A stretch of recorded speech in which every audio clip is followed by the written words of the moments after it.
こに来るかなと思ったらスーッて行かれてた。あ、隣のね、多分電車なんか今日のために忙しい。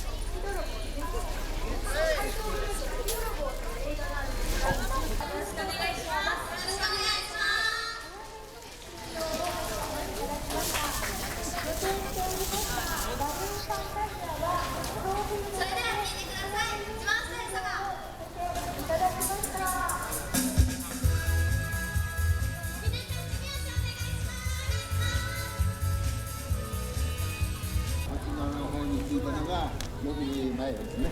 もうなんかすでにその時はもうお客様見えてましたよね。もうかなりすごいですよね。そういうわけで。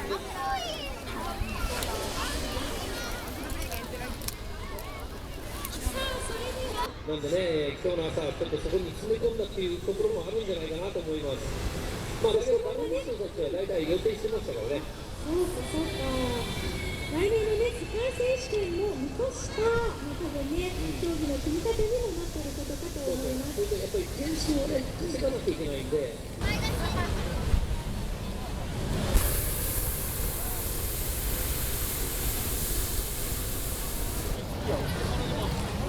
あれ持ってきとらんもんな。